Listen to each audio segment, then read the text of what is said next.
me. I've travelled from the north of Scotland and the Fintal community. The Fintal community has been established for over 50 years. It's known as an international eco-village, and it's been established since 1962. We are a United Nations NGO. We also run United Nations training for eco-village design education, and we do a lot of world work around the subject of eco-sustainability, eco-village design, and also the spiritual evolution of humanity. Okay, so this is about the Fintorn Eco-Kit project.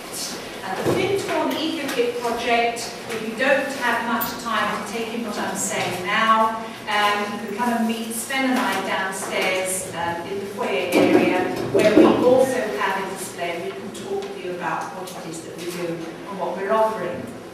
But what I'm going to tell you about today, or to give you a taste of, is to just help you to dip your big toe into an approach to sustainability, which is very much for us in the digital community a lived experience.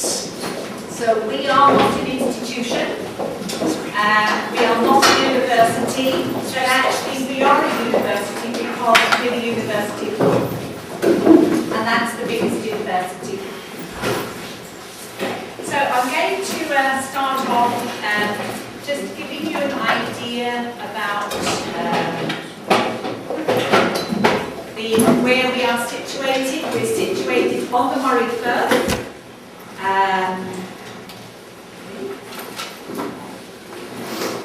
And we are living by the sea. We developed our own community there. Between 300 and 500 people are part of the community. And we're like a small village.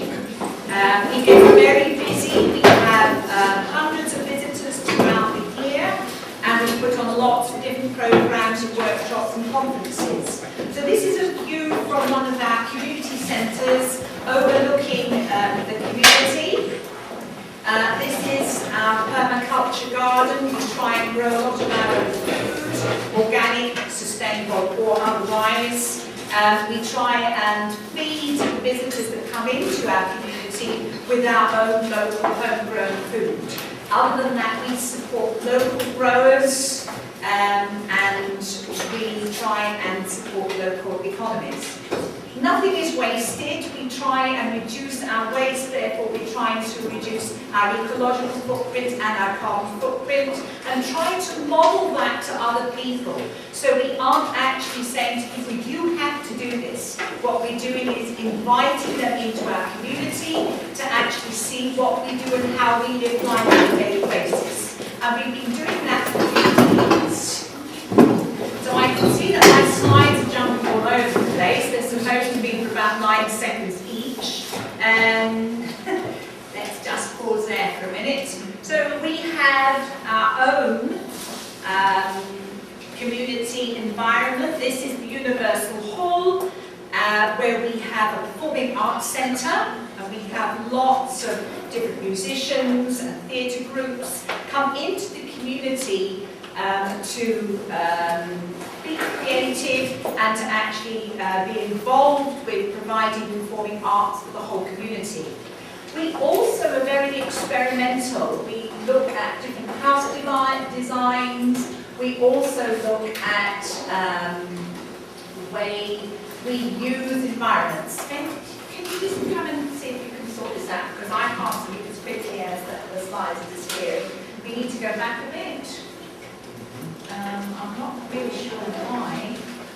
It's going so quickly. We can slow ourselves down. So back a bit. Okay. That's not another bit. Okay.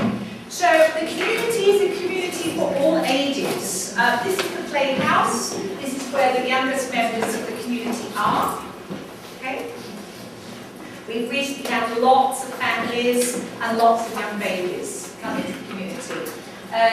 We have an environment, lots of We use land animals as lawn mowers, which we move around the community instead of using machinery. This is the original garden, where people can come and contemplate and meditate, as well as garden. So it's an environment in a parkland that is a place where people can come and find stillness and just take themselves out of their heads and into their bodies and into their hearts and make a connection with whatever it is about their inner self they want to meet. We facilitate that. These are our wind turbines. We didn't like the fact that they were just plain, so the children painted them. This is, see if we can stop here. Okay, so this is a living machine. It's a biological treatment plant which deals with our waste, water and sewage. We have 2 rows of 5 tanks which deal with up to 300 households worth of sewage and wastewater. And the main focus here is that we don't use chemicals. It's a bacterial process that breaks down the wastewater and the sewage. But you can see here that it's also a living machine. And the plants that actually sit on top of the tanks have large root systems that go right down into the water. They establish a nice biomass and biofilm, but it's also in a greenhouse that attracts wide biodiversity of life. So you have an environment that doesn't just treat shit, okay? But it also provides a home and a habitat for birds, for bees, for insects. So it's an environment that is sustainable and holistic. And this is the eco-kit. And this eco-kit is a small model of the living machine. And it's much more than that. It actually allows children to get much closer to observing all sorts of natural cycles and natural phenomena in the classroom, because the children build this. They put this together over an 8-week program. And this is the legacy, or one of the legacies, of a group of people who met in the physical community and said, hey, we want to take a piece of what we understand as cooperation and co-creation with nature out into community. How can we do this? And so we developed, our bioengineers developed the living machine in order for us to go into schools to help children to begin to understand more about the natural world. So here you've got a nice growth of plants on plant mats in the eco-kit, and it's a system that replicates a wetland system. So you have an anoxic anaerobic part here and 2 aerobic oxygenating parts here. And throughout the 8-week program in schools, the children put each of these parts of the system together and grow an ecosystem, and at the same time grow their understanding of each part. So how do we invite people in? This is the next generation of carbon literate adults that we are creating here. We are helping to bring grassroots awareness into children as young as 5 years old. We bring them into the community, we bring them into the living machine, and we take them to all the different parts of the community to give them the experience of what it's like to live sustainably on a daily basis. Okay? This is me at one of the tanks, and the children here are from our primary schools, so they are aged from about 8 to about 12 years old. We wanted to work with young children because we want young children to feel that they are a part of the wider dialogue about what's happening to their planet and their Earth and their future.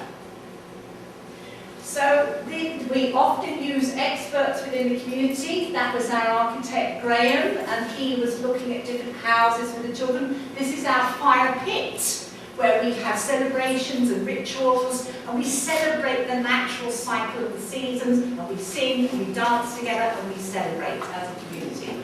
This is our nature sanctuary that the children are coming out of. You go back one.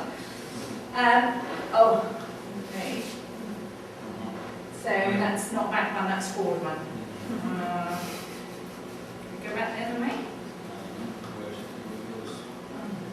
Right, okay. So the nature sanctuary is like a little hobbit house. It's semi-sunken into the ground, and it's covered with flowers and grass.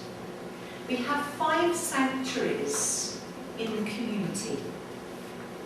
These are 5 spaces of stillness and quiet. And I took all of the children that came into the community into one of the sanctuaries and sat them down. And we have a quiet area around all of the sanctuaries so that there is an energetic space that you step into to prepare yourself for going into an inner space. And all of the children, despite the fact that they were very young, okay, were very happy to go into the sanctuary and learn to meditate. So this is part of a recycled project that we did, that we took into schools, where children were looking at producing new fashionable garments out of recycled clothes, and we had a big competition to actually help the children to understand about recycling fashion. This is another world, so we have linked the arts and the sciences. This is an individual child's world. They've put into it what represents their life. And these next few slides show you the arts process that we've taken into schools, which is part of exploring the interrelatedness or the interconnectedness of us all, included in the web of life. And this is a project called Indra's Net. Indra is a Hindu god, and he looks down from the cosmos on the earth and sees all of the earth peoples as separate. And then he sends down spiritual help to try and bring us all together into one humanity and one living spirit. And the children explore this and explore how they are all related, not just to each other, but also connected with the natural environment around them. And this is one way that they've been able to explore that through art. And this was a project that we did at Aluste School in Yarra County. So you can see here that we've been working in Estonia for 2 years.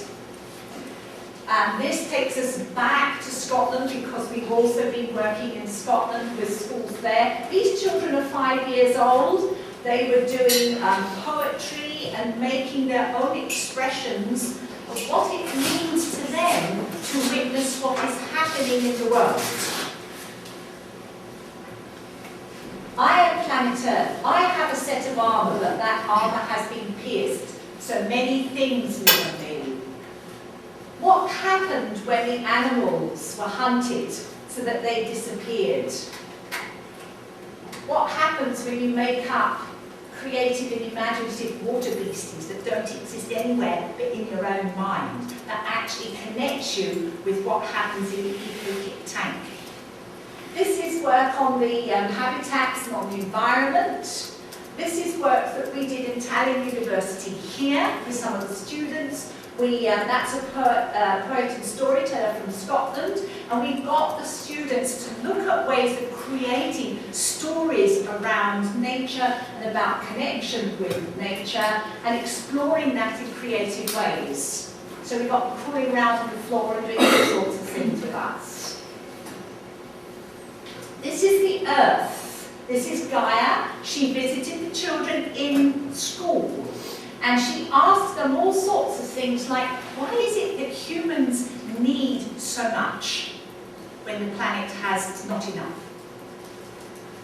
This was Another project that we did, the Murray Junior Eco Forum, we got representatives of children from 9 schools in the area. These are 10 to 12-year-olds, and we got them together in a big eco think tank.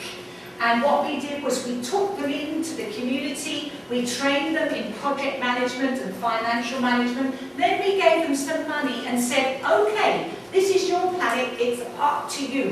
What are you going to spend this money on?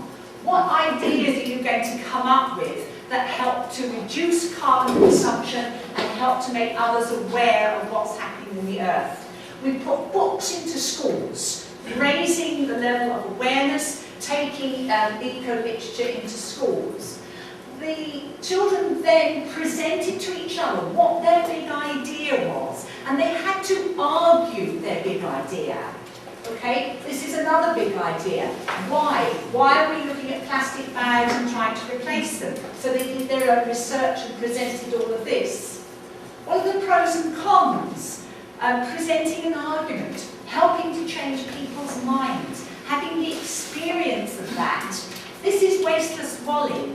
He is pointing to non-essential energy that can be switched off in schools. We then did a big campaign locally. We designed our own logo. We made our own bags. We took our posters into the local shops. We made people stop and listen to us. We made adults stop and listen to us. We said to people, look, this is the way we want our future to look. This is what we, as citizens of the future, say about this. Listen to us. We also did a kind of awareness-raising campaign. Check your carbon footprint. What's a carbon footprint? The children will tell you. Okay, so we had a lot of good fun with the children in the forum. We took it to the Scottish Parliament. We said to the politicians, hey, sit up and take notice of what we're saying. This is one of the government ministers there. Now going into the classrooms, you can see the eco kit here. This is experiential and active learning. This is dynamic. Children don't sit in seats on their bottoms all day. They get up and they do things with their hands and they learn. So this is the pond game. So who's eating who in the river or in the pond? Okay, what difference does that make to the food chain and the food web? We're making a food chain with a skipping rope, okay, and some pictures that we've drawn. We're doing it. We're not just thinking it. Okay? So finally, just to finish up, there's a lot more about experiential education and living life than just always living in your head, because your heart's intelligence and wisdom also matter. Thank you.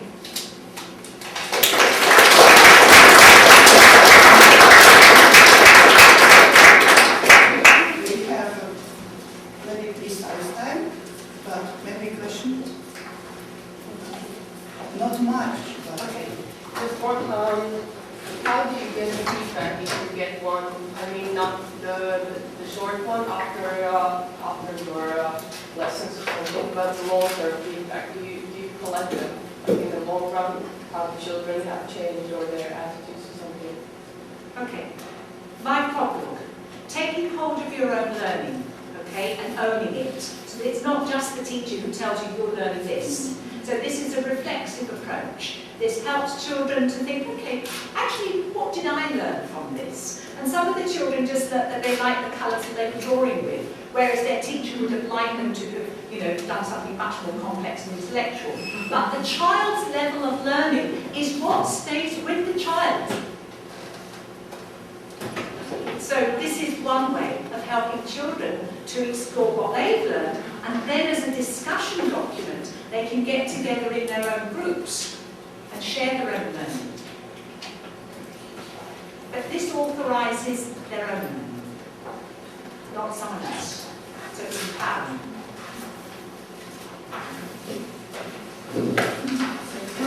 thank you for good experience, and I think that always such experiences are unique. This is case too. I have to apologise for my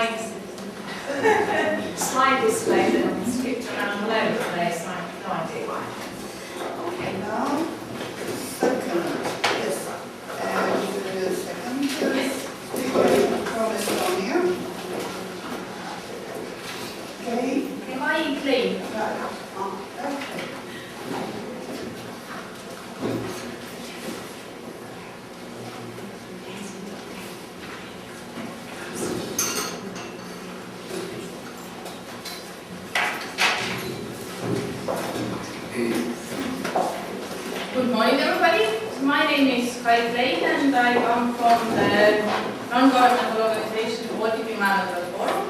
And we have been elaborating together with Tallinn University and Liepaja University handbook for teachers.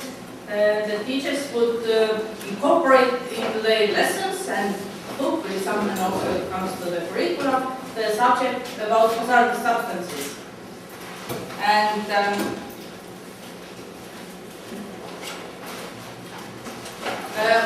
why at all we should teach about this kind of thing like hazardous substances? Maybe this gives a thought.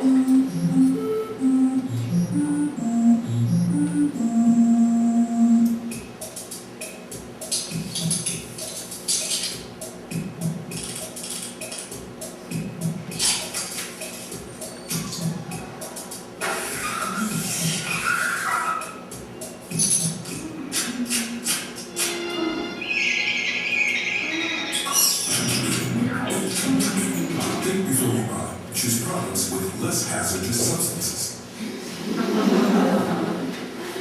So maybe it is something that is there, but we don't know, and then we don't know what will happen.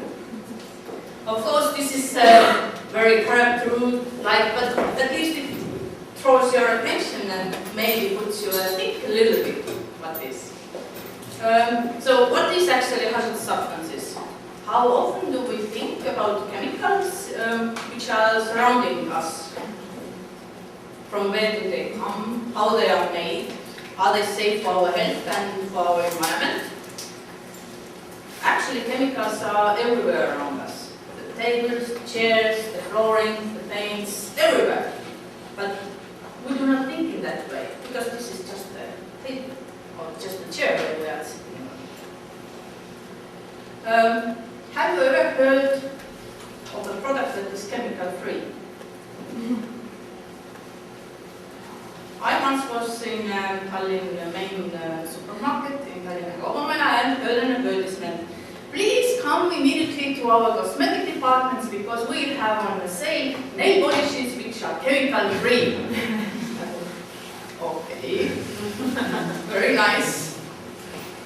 But if you hear it and you are really just an ordinary people, you think, oh, it's chemical-free, it's really good, I should go and I should buy this nail polish because there's no chemicals, so it's really safe. But actually, it is not true. And actually, our contemporary life without chemical substances is really impossible because they are everywhere around us. And so we don't imagine it in that way. So that's why we thought that actually as a subject as such is not incorporated into the curriculum at the moment, but we will try to do something. And as the previous speaker also told, you should influence children because they are the ones who are in a way most influenceable, and then they can also influence their parents hopefully. So the handbook has 3 parts. First part is really a theoretical background about chemicals, where they are, how they come into our everyday life, what are their negative effects, but also what do they do, why we put them into the products. Second part is getting closer to the teaching. It describes different interactive teaching methods for primary and also for the secondary schools. And the third part is really a practical part with different examples, worksheets, ideas for discussions, or practical tasks, homework. So a little bit more closely about these chapters. The handbook itself is in Estonian, it is here. I can pass it around so you can have a look at it. But it is available also electronically. So in the first part, we say what are the chemicals. Because if you usually say to the people chemical, people think, okay, this is something I do in laboratory. This is nothing to do with my everyday life.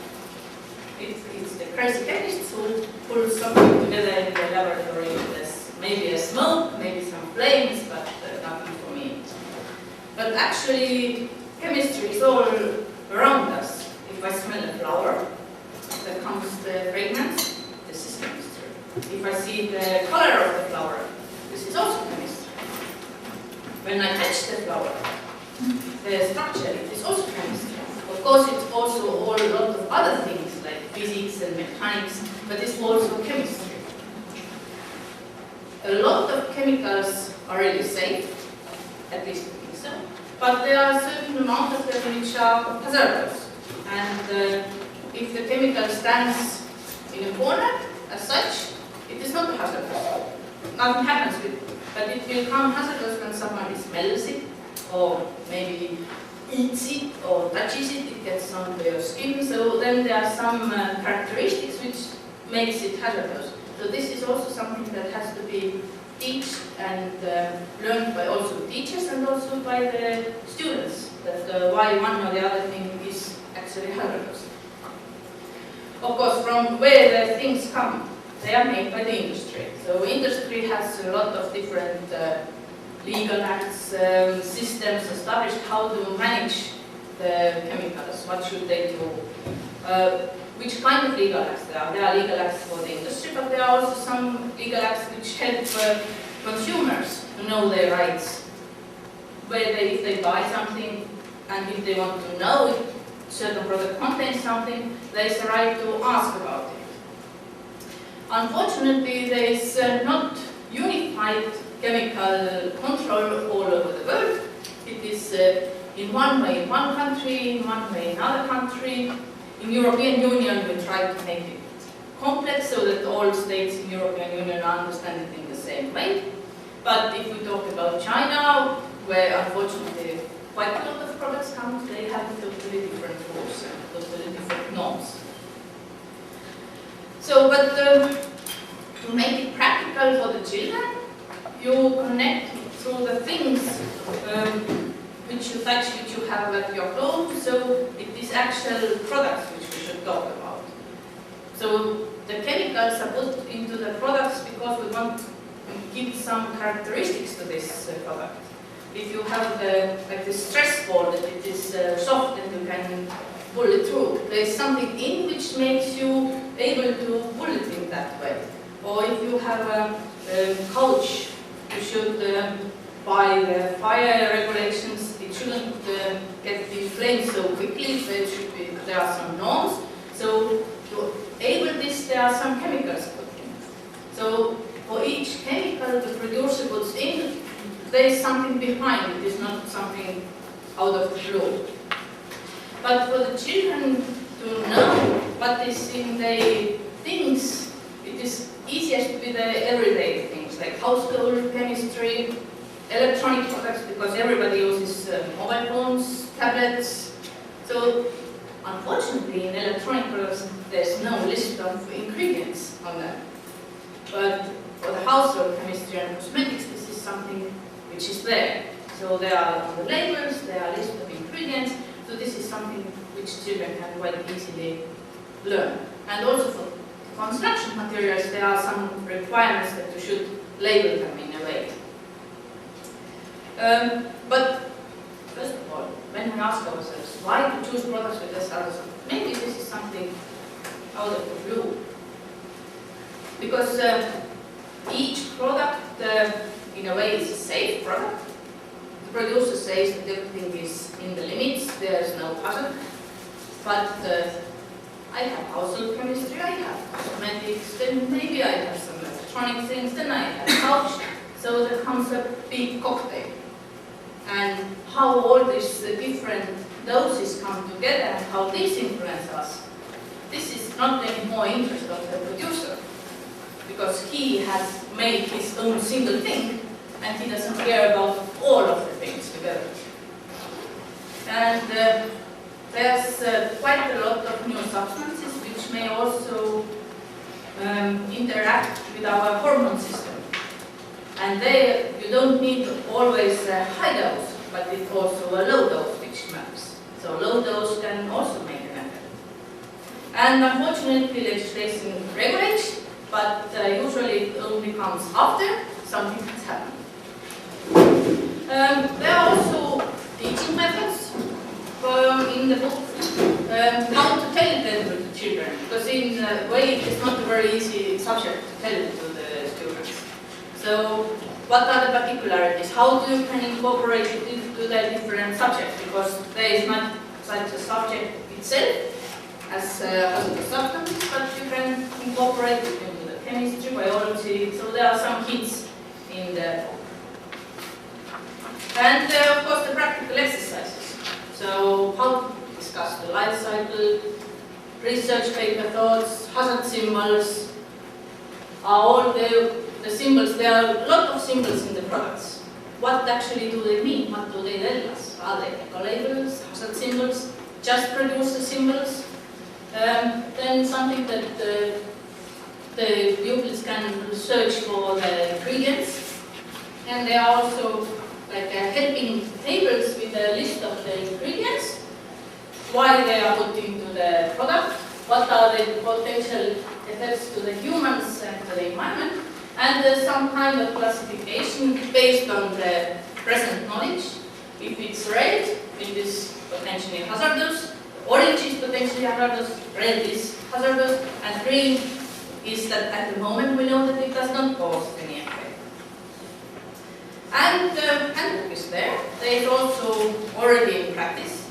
It has been used in Estonia. First it was used by the students from the same university we are here, from Klein University, who are going to be the teachers. They tried it out during their practices.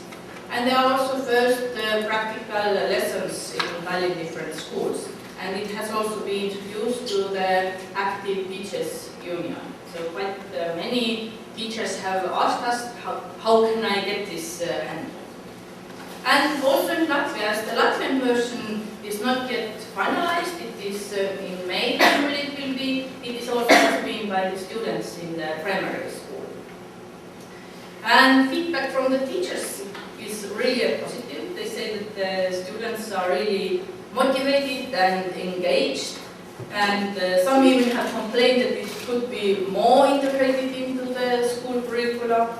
But the biggest problem for teachers is the available time, because it is not there as an official subject.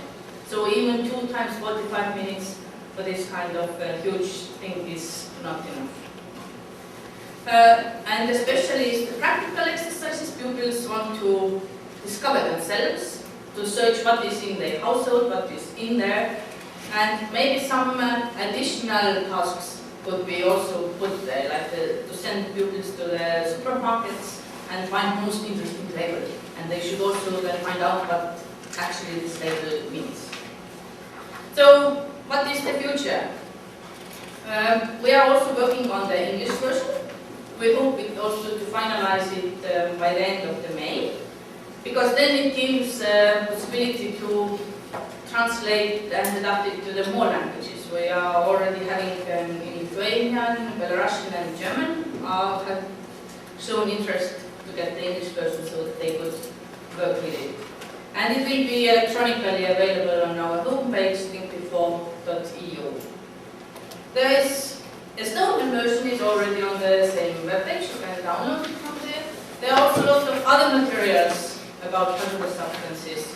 And if you have any questions or something you want to ask, then you can always turn to us. I have a few memory sticks where is the clips, the clip pictures, so there is 20 different this kind of clips. I have some of the DVDs also, but they are also available in English, Latvian, Lithuanian, and Russian and Estonian language. And on the memory stick is the teacher's handbook and also some other materials. So I have a few of them with me. So if you are interested, you can approach me during the break or something. So thank you very much.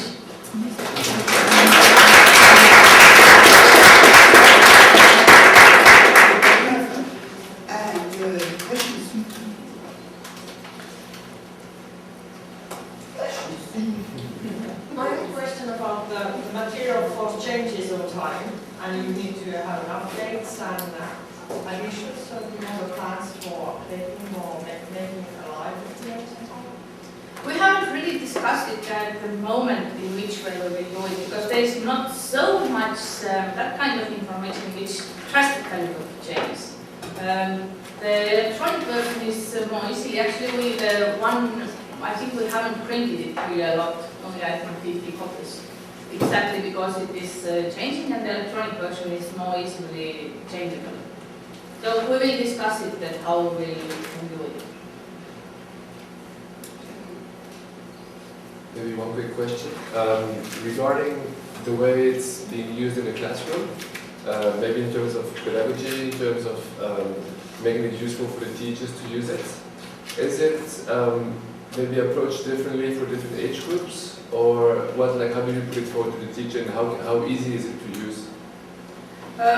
As I have not been teaching myself in the school with it, but it is set up in a way that it is for different age groups. So there is primary, then this, let's say, the middle, and then the gymnasium. So you can choose for which level you take the exercises. And the electronic version has, in the membership, you have put also the worksheets are separated, so it is also easier for the teacher to print out one or the other concrete worksheet. So you don't need to search, okay, I want from page 69 from this handbook to print out, but you have exactly the worksheet that you would like to use.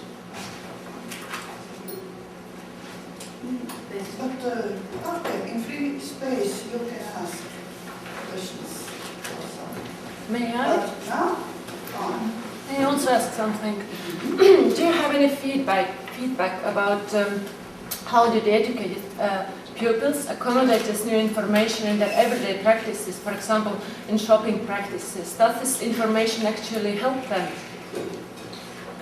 We have tried to collect this kind of information. They are interested, and I have given also myself a short lecture in the classroom. They are really interested, and they will pay more attention to the ingredients in the shop. They start to look for the labels. This is the easiest for them. Okay. Thank you, Klein.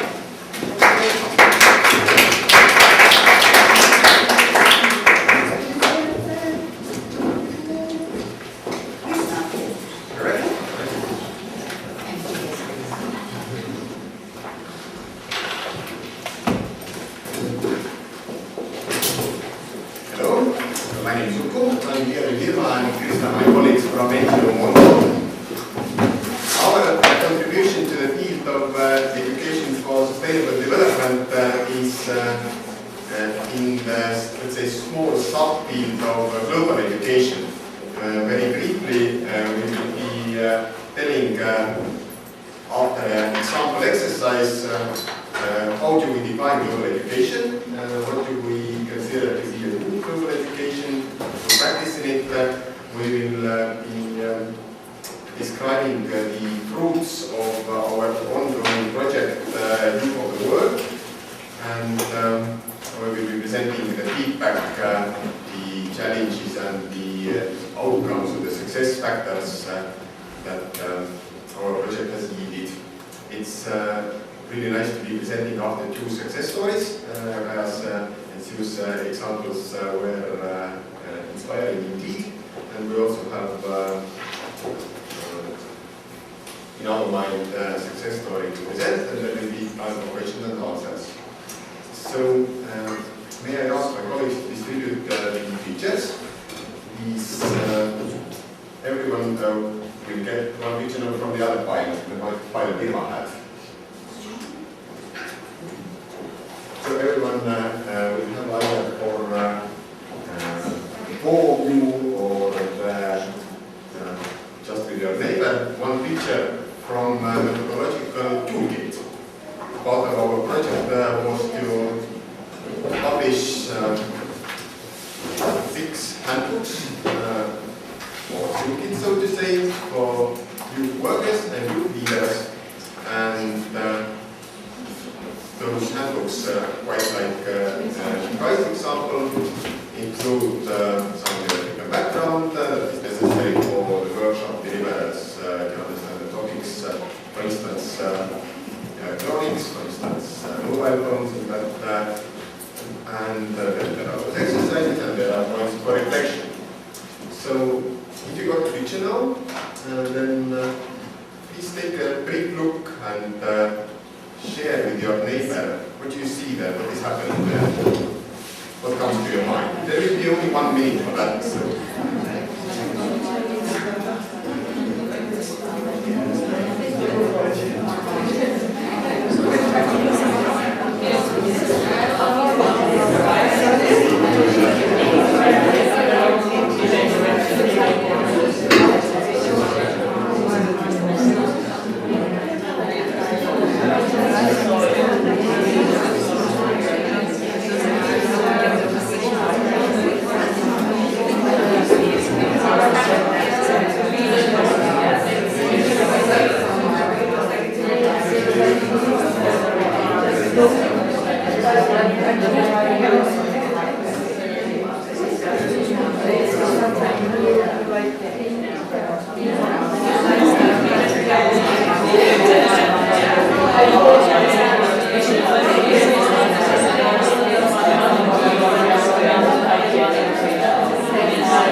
And she looks very elegant, high-heeled girl, do you see that?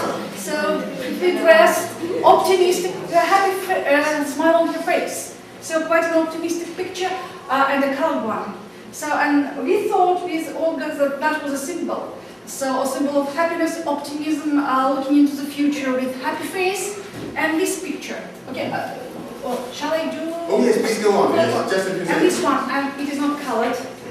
And the boy, the poor boy standing with his back to us. So we can say, I'm sure that he's not happy.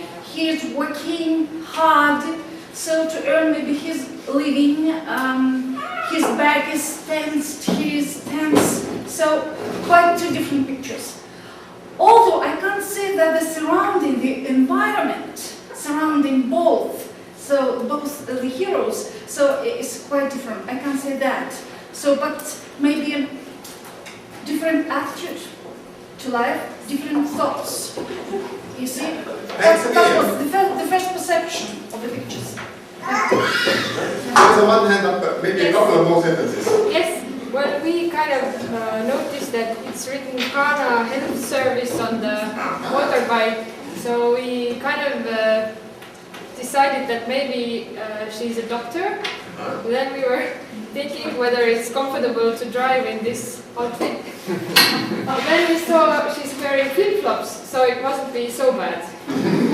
She's seasoned to this kind of activity, seems.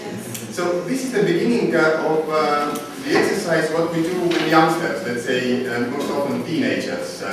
And we do it usually outside of the school settings. It can be a youth organization, a youth center, a youth group. And then what follows is that from this manual or the toolkit, we either have them read out loud or reveal ourselves bit by bit the background of the pictures. You were quite correct actually. The lady on the bicycle is not really a doctor, she's a nurse, and there is a very small amount of nurses available, but through smartphone use. They can help the females in pregnancy to monitor their pregnancy. They can send them those SMSs with suggestions and invitations for checkups. And with that the small motorcycle, they can even drive them to medical aid. And about the boy, he comes from the Democratic Republic of Congo. He works in mine, and indeed his working conditions are very harsh. He's producing coltan, the essential ingredient to electronics, especially mobile phones.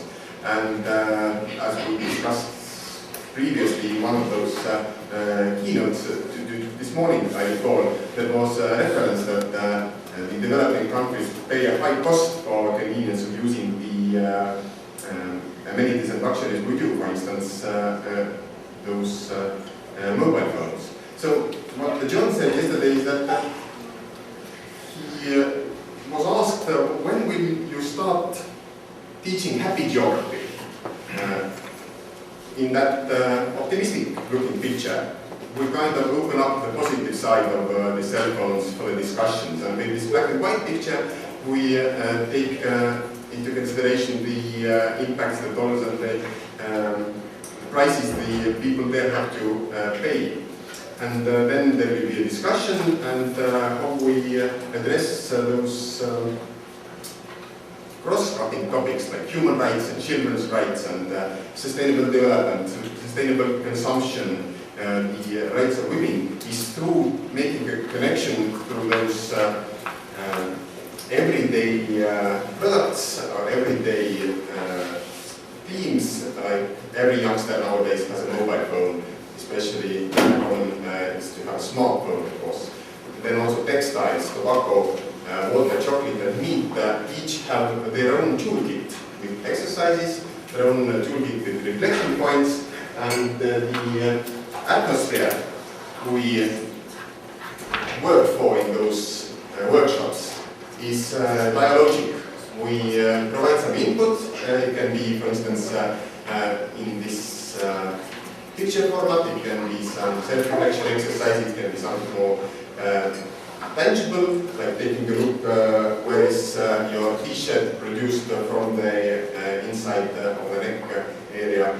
And we avoid dogmatism, we avoid preaching that, you know, throwing away your mobile phone every 6 months is bad.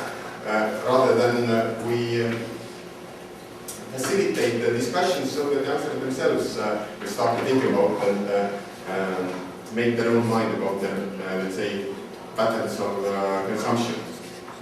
We also find it good practice to have, again, the good balance between the serious facts and trends of global relevance and the optimistic and the hopeful part. So everyone can do something about it, something about those themes.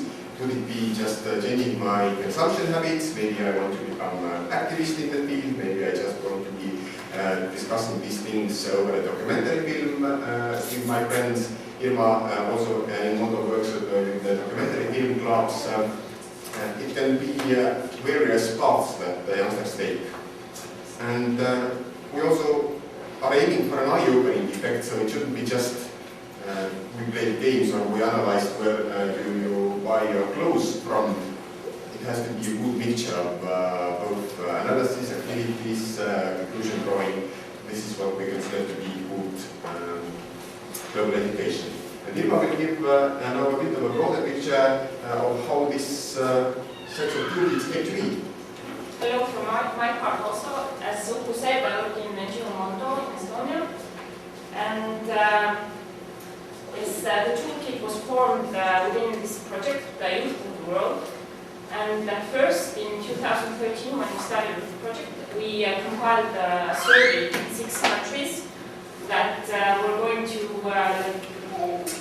set out the training need of youth workers and youth leaders in global education. So there we found out the most popular themes in global education for youth workers, for example, and the methods they would like to use, the more friendly to use, and also we found out the themes that weren't so popular in each of these 6 countries and why. So after this survey, we came together with the different youth workers and youth leaders, and we started to make this toolkit, what you see here. And we chose these 6 topics. So after this toolkit was formed, we had training based on this toolkit for youth workers in each of the 6 countries. And we have had in Estonia now 6 trainings based on these 6 toolkit chapters. So 6 days of trainings. And these trainers or these youth workers, they all will do workshops for their youth in youth centers or in schools also in some places, based upon this toolkit. So the end result of this project, which will last until 2016, will be the youngsters themselves who are more aware of these problems around these issues and who can become more active. Yeah. So the project outcomes. We have now 100 printed manuals for youth workers, but this manual is also available in our website for fully downloadable, and we have had about 20 youth workers who have been trained on these toolkits, and as I said, 6 training days. And these youth workers, they have done about 25 youth workshops and participants in around 375. So some success factors. These workshops usually last about 2 or even 4 hours because they are really in a very concrete topic. So they really need an introduction to global education and some feedback at the end of these workshops. They are creative, participatory and discussion based. And we use in each chapter, we use these visuals, the features, or this chapter we have a documentary film that we advise to use. And they are very tangible, these materials. So now Uku will continue with some challenges. A topic that has come up quite often during this conference already is how to make this connection, how to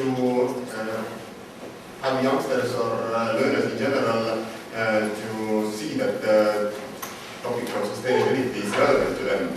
And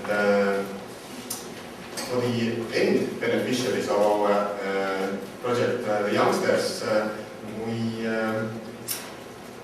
reach through the youth workers, as you have understood. So part of their job is to embed those workshops to their everyday activities. A good global education workshop is not a one-off in our understanding. Let's say in a school, if there is a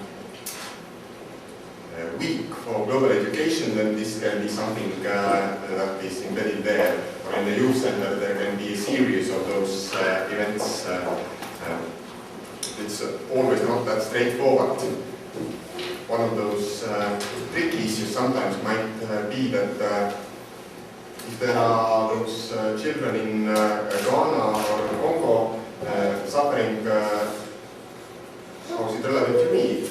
And there have even been some adults stating that, well, there are actually much more relevant problems locally that you need to work with. Why waste time and energy on those global issues? But in our mind, it can be done during the same event. They are not mutually exclusive or anything. So what we have achieved through these approaches and received in quite a lot of positive feedback is that those participatory and dialogue-based methods bring up the empathy in youngsters. They do feel solidarity, for instance, with the kids who are doing the mining, or they do feel unjust, disturbingly unjust feeling in themselves if they hear about the working conditions of women who produce their textiles, their t-shirts are made of. And those methods are also help the people who mostly are quiet to open up. So here are our partner organizations. You might recognize some logos from your movements. If you don't, the names, the websites are here, and we can have a few questions. Is that so?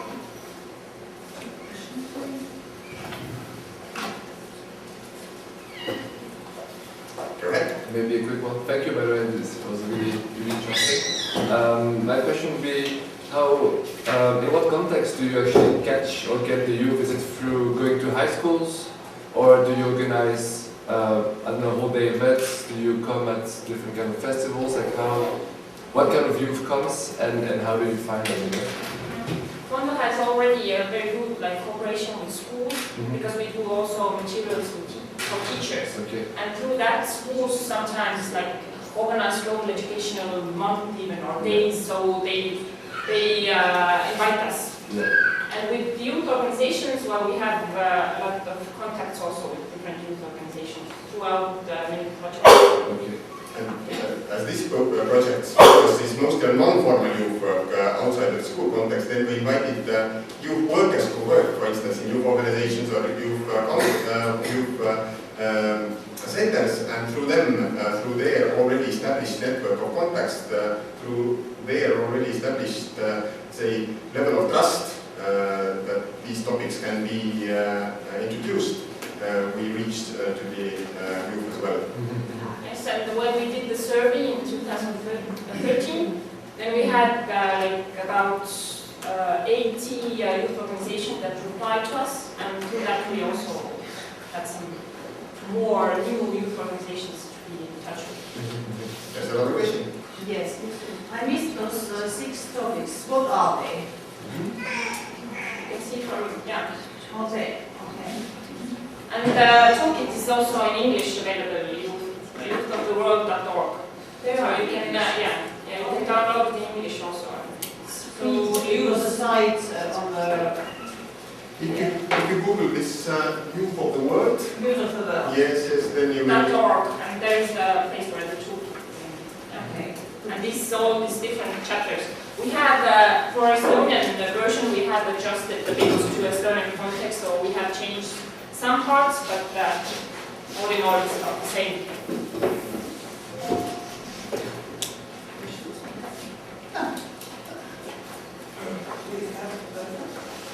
Thank you so much. Thank you.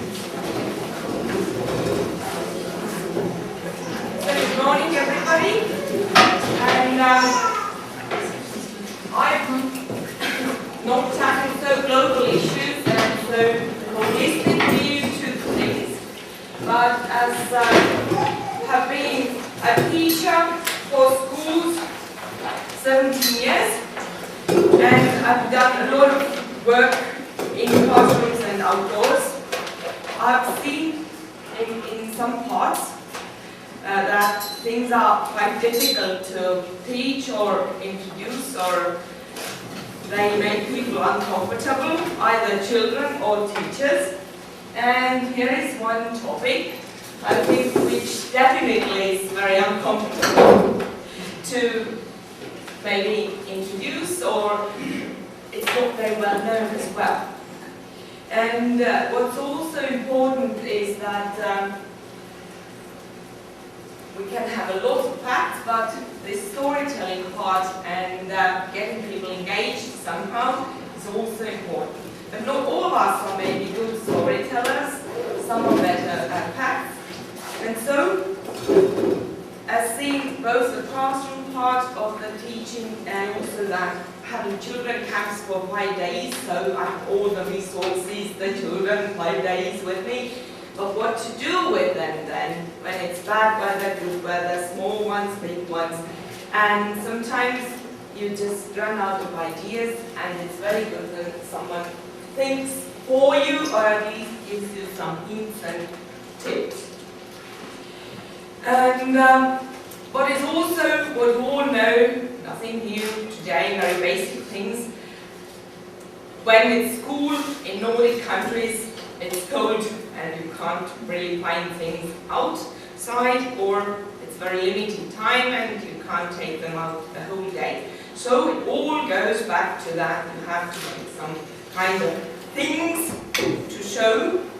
And what is good in Estonia, and what you saw yesterday, that we have about 100 different centers where you can take your children out from the classroom. But many of these centers are not so well equipped in this EU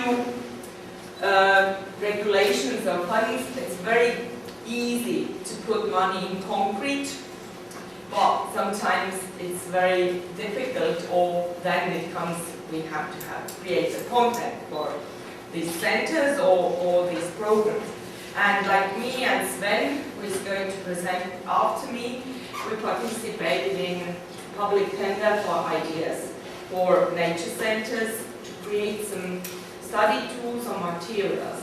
And I had in mind this coastal meadow and this dung life, which is now in boxes, and you can go downstairs later and I can show you more of these boxes and things. But I thought how this could be introduced, this topic of decomposition of this dung, and also grazing and cattle and animals in the field. As I know that, oh, how nice horses with horns you have on the field. This is common, which is coming from our lovely children's mouths. This is my personal experience, not only mine. And what we also experience already practically here is that parents are afraid that their children are going to nature, there are poisonous insects, you can get ticks, and excursions are cancelled because the parents say it's dangerous. It is practice, it's not that I'm just trying to get your attention, make myself interesting here. So we have to be very creative. And on the other hand, we have to be on the safe side with all these other things. But still, I'm not throwing my guns to the bush, and I'm trying to be creative then and see how we can cope with those who are not really willing to go out, and how to turn them, and also if we have got them, how to make it more interesting. And what I've done is, one thing is what is very sort of undercovered is the peat and peatlands, because the image of peatlands is that all bad things come from the peatlands, it's wet, you can drown easily, and all the mud pools and things, you know, peat is in there. But to introduce the peat is 5 years ago, I made the toolbox with films about what you can get out of them. And things, and then it was the competition for new ideas, and I thought this coastal meadow box with all that dung and decomposition topic to make it more comfortable for teachers, and also this informal education that we all know we teach what we can and we do what we are good at. Sometimes we are lacking ideas, and if we think that we should take in something new, then these ideas may become popular or used. So, practical tools. What is about the coastal meadow and dung and domestic animals, I thought that there could be some things for kindergartens and some things for basic school, but it's also very important for farmers and those who work in agriculture. Different things. So the toolkit or the box is portable. So either you can introduce it in nature centers, or these workers very often bring their knowledge or things to the schools and classrooms to provide or support for these weeks, environmental weeks or thematic weeks. So so that this could be something that people can use easily or part of it.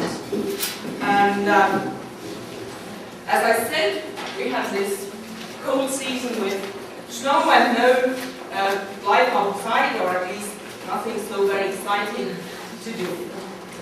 And when I was dealing with this topic, I found that there isn't any very good information about that, this decomposition chain in Estonian language.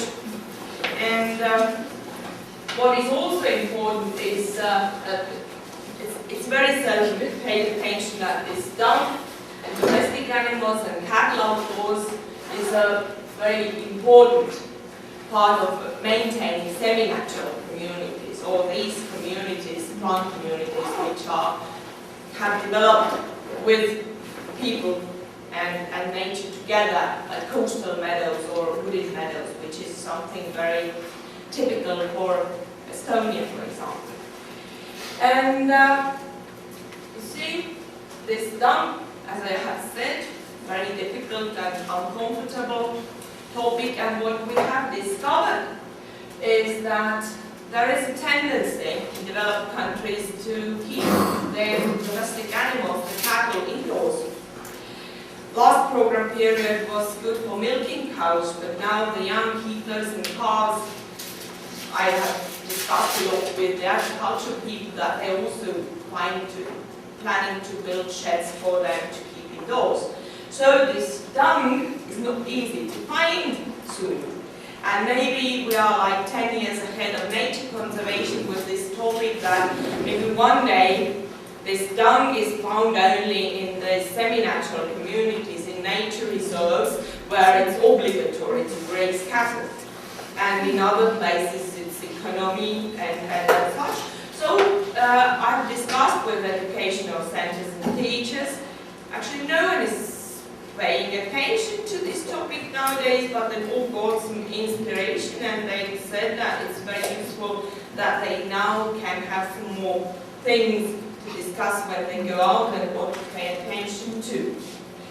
And so this is what we explored with some famous photographer and also entomologist. We really made a lot of research last summer, because I'm a botanist and ecologist by education, not entomologist, and know not very much about this. But what we did is that we really had this shit in the box, all types of, you can see more downstairs. It's sometimes discussed if these insects are in the box, you kill them, and also is it ethical or not? But what we've learned with outdoor education specialists is that one thing is these.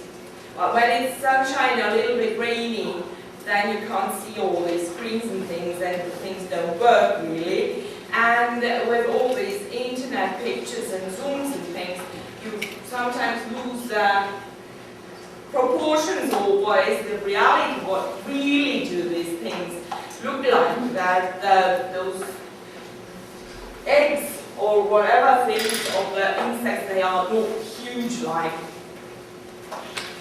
whatever, eggs or the hen. And also what is important with these toolkits of things is that to give ideas to the teachers how they can do things themselves. Like herbarium classical is A3, but you can take these to the meadow with the box when you're with the plants, and you can deliver them and see. You can have it like a passive learning in the classroom. Here are all those old names, how people use as herbs or for eating or for dyeing or coloring that wool or whatever. So they can be used in different ways, and these big things, what you can see downstairs, is also that people already said that it's good for the classroom, again, for passive learning, but also you can take them out to the meadow. A lot of people can be around, and you can have grown-ups, whoever the to show the processes on the coast. The other is about this food web and the dump part in it. So it's huge work. And what I can say also is that I've used young people, artists. Nobody knows, he draws well, he did it for me. I encouraged him to, sell his talent. The insects are also collected by young people, the films are made by young people, so it's also part of teaching them to be on the market. And the worksheets, a lot of worksheets for outdoor learning, and also they include history, they include Latin, basic what do the Latin names mean, and so there are different parts which maybe are not so well provided in our school curricula. So in this informal material, teachers all can download it from internet, they can make the lessons more interesting. And also quizzes like PowerPoint, you can just make them for checking the knowledge, but also you can tell your story. It's like a concept or something for the whatever lesson or discussion or what you find it important. And short videos and methods, a booklet for different age groups, outdoor, indoor, for 45 minutes for a day.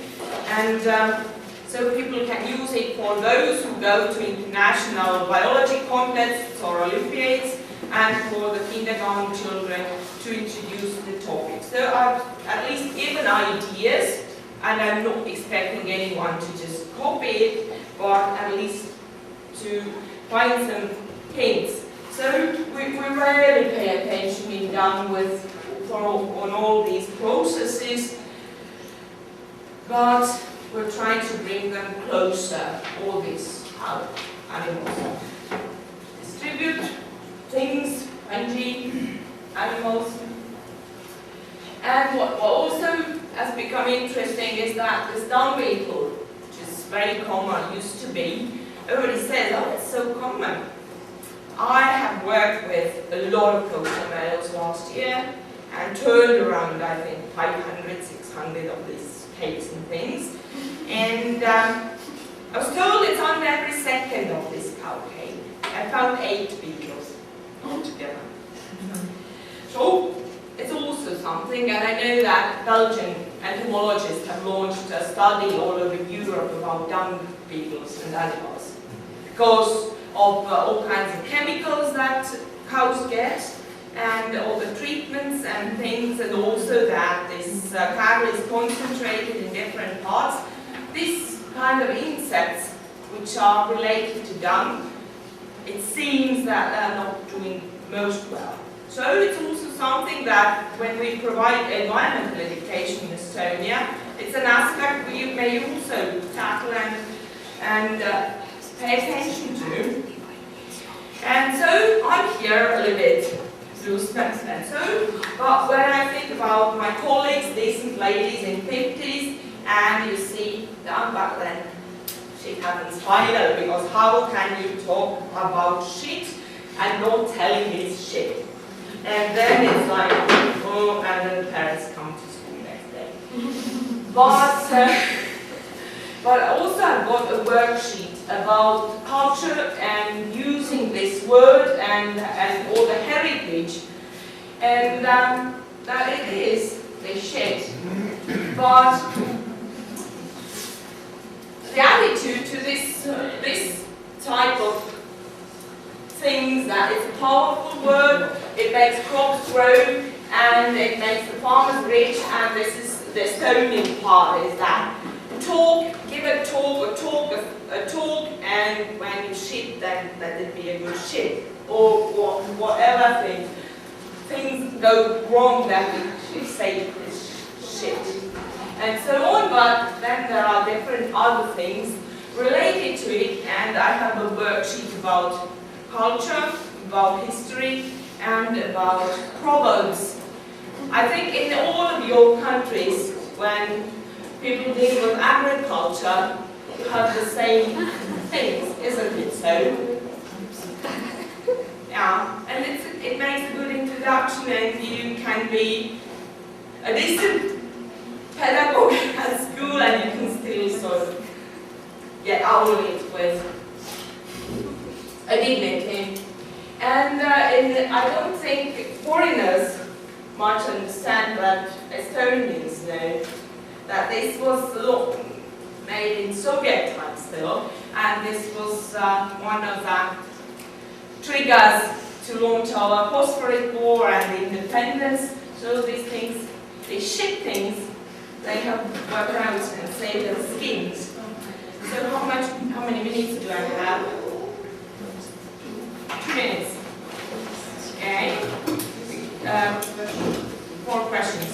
Because I thought I could show some of these build parts. One is about domestic animals, so that this is for kindergarten. This is how it has. I'll take 2 minutes of this, and so and then all these other things.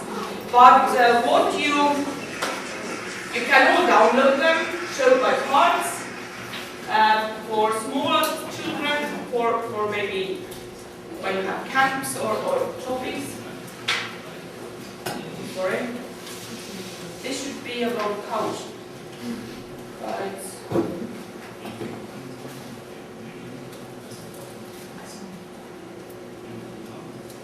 okay. So it's in this way that in the Estonian language you know this is this. What are the parts of the animals, how it works, what you can get out of it. Very shortly, where milk comes and such. And the breeds and everything. So how you call young ones, how you call males, females, and everything. So that all this vocabulary is also very important. Yeah, so then, and horns will come, tails will come, yes, and I'm clear now. But you can download them from their website. I'm sorry they are in Estonian, but those who are from Estonia, please. So that was my message. Thank you.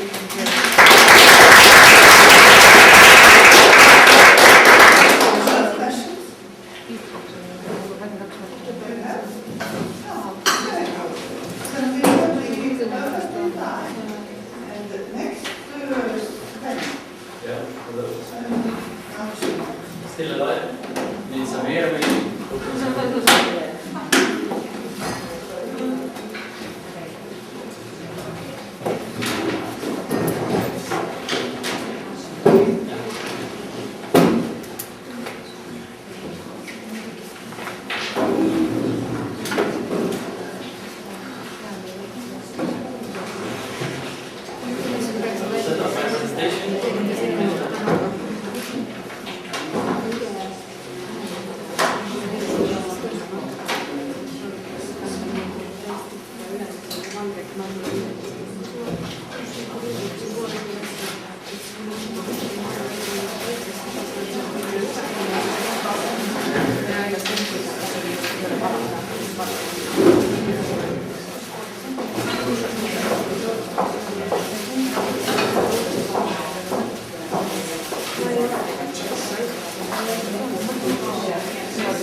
So hello, been sitting for a long time, so straight up something funny.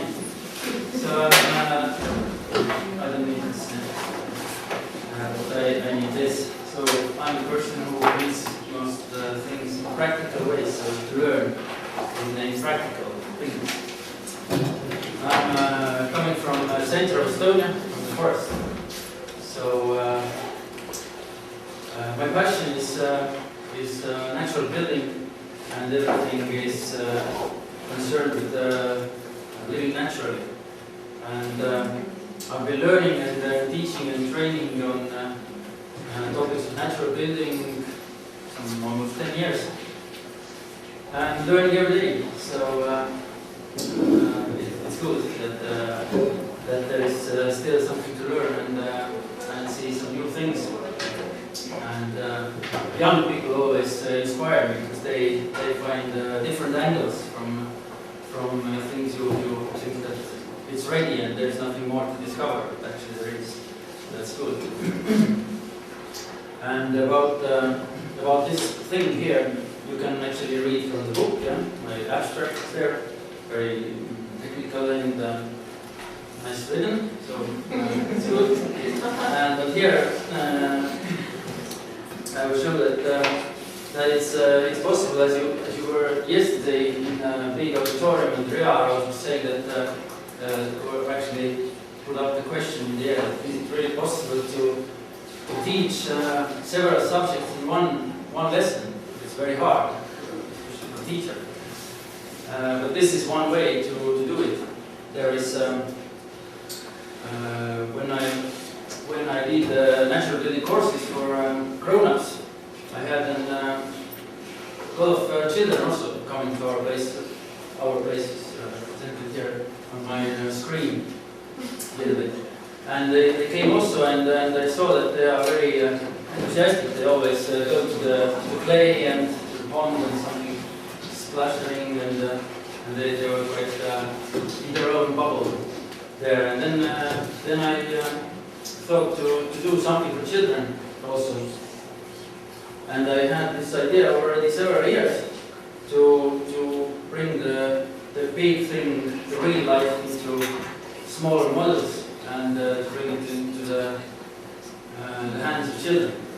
And so I had this idea, and then I visited Scotland, zoos, Uku Visnapuu, and I saw there are a lot of inspiring houses and systems, and how people are living there and communicating with each other, and so it was so natural and homey for me. And then they had this eco-kit that Sue was talking about today. And I saw that there are electronics involved, and so my background actually is IT. I'm a telecommunication engineer. I'm not a builder and not like that. And then I thought that I could put also many things together, not so many as in eco-kit maybe, but my building site elements, and also PVs and controllers and measurement techniques, and so these kind of things combined. And then this environmental board call thing that you can apply your ideas, and we will choose over the best of these. There were many, I don't know, many hundreds or 100 something ideas, and only 8 was chosen. Yeah? And they said that I got the second place. I was really surprised that, well, it seemed that it's a good idea, so let's do it. And so they funded the development of this model earth house kit, and then I produced 50 kits. So it comes to the classroom with one box. Everything is included. All the small pieces of branches from my forest, and clay and sand, and electronic devices, a manual for teacher, of course, 40 pages, how to do it, how to use it in different lessons. So there is also exercises with it from 6 different subjects, all connected to the house model. So they can use it in a math lesson, you can calculate different things, measure here a real thing. First they build it up, they mix clay and sand, water, do some funny things. So the house is like a Lego, so they can build it up themselves from stretches.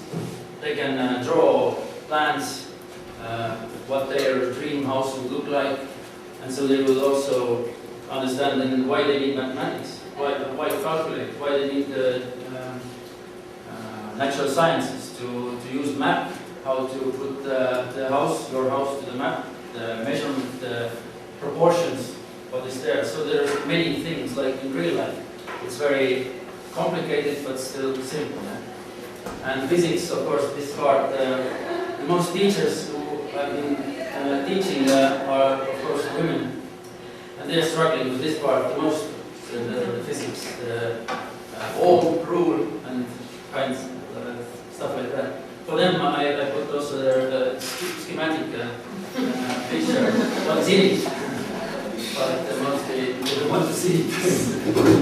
But it's actually very simple. So children learn to use multimeter, how to measure voltage, how to calculate power. So it's physics already from third grade actually in Estonia. They do something with electricity in physics lesson. And this curriculum we wrote together with Tallinn University doctors, because I know nothing about curriculum, so I'm from forest. But they helped me with the curriculum. So we did very nice curriculum, which is matched with Estonian national curriculum. So teacher can easily take this element, kit in her classroom and look at the curriculum. Oh well, this topic is attached to this and this and this. Oh, nice! I can tick, done it. So easy. It's not something you have to attach and do something extra. It can actually take many things at once. Almost. So this curriculum is 40 pages, as I said, and it takes 8 hours to do all the tasks we have written in the manual. So it's not one lecture thing. It can be divided by a month or whole semester, actually. So with every subject you can come back to the house and see, well, how do we do that? Because children have built it, so they like it. Usually they like it. No one has destroyed it. And then they can relate things to that, and it's easy to understand then how I will calculate 6 corners square. What's the English name? Hexagon.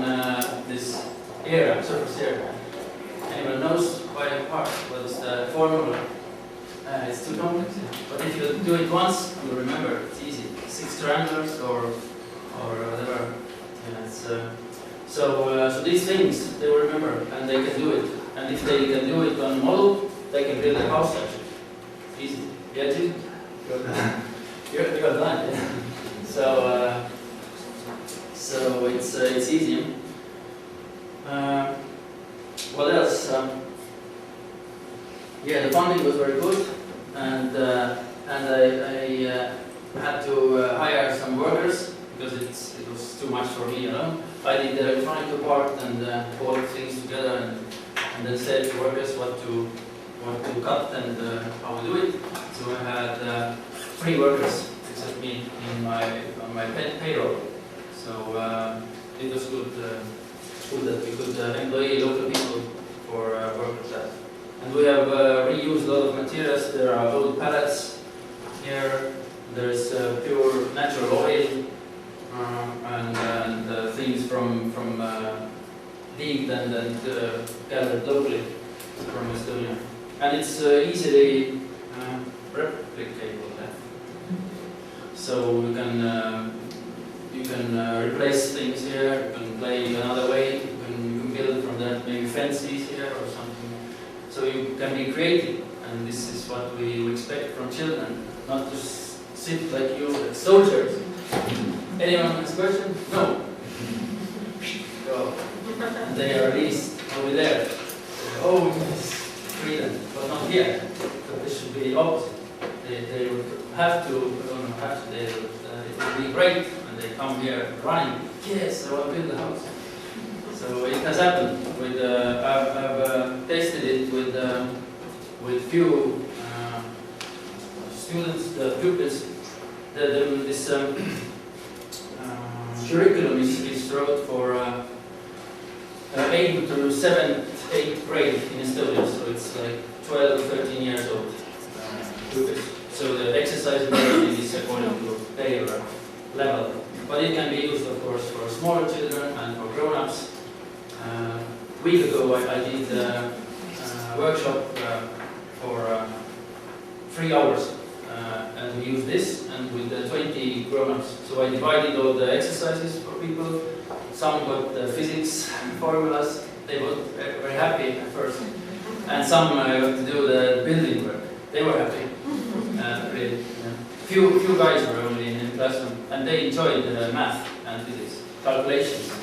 They were really struggling. Oh, it's been a long time. I was calculating something, but then they still calculated. They were very happy when they got the result.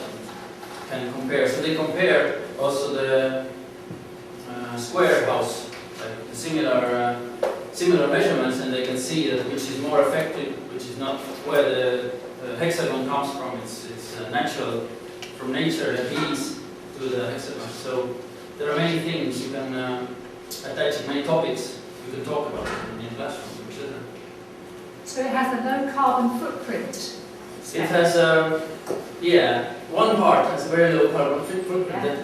This part, sorry for this part, but this part, of course, coming from Amazon, eBay, China. We are producing in Estonia also some banners, but not so small. Usually they are bigger and for households. I just need some small samples.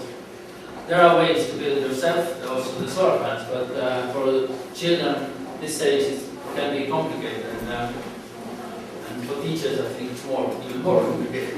So because they have had questions. Well, I have to teach physics, math, nature, science, everything in one class. How it's possible? I haven't learned that in school. Also the building process, how it really in real life, how it will be done.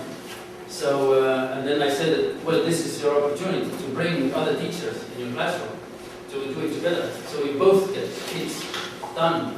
This topic is done by both easily. But it's not like a usual thing that will happen.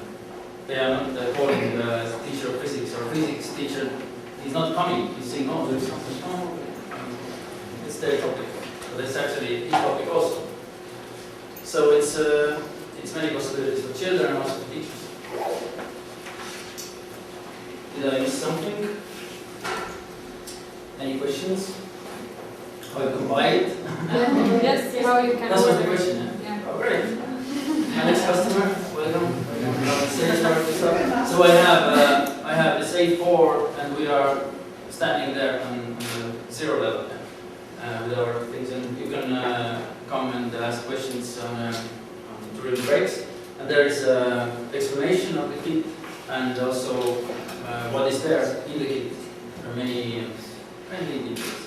And then the price is also, we do this, that if your school is interested, then you have to find 4 other schools who also want that, because you are so passionate about it, so you can talk to them easily. Oh, yes, let's do it, we need it. So all 5 schools will then want the kit, and so they buy the kit and the training. So training will come all 5 together.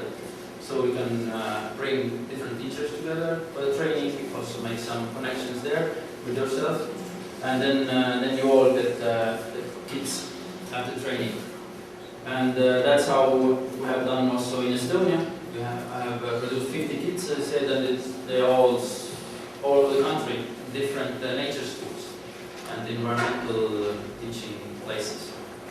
So this is how we can reduce the cost for kit plus training, and it's somewhere between 1,000 and 2,000 euros altogether with training and everything.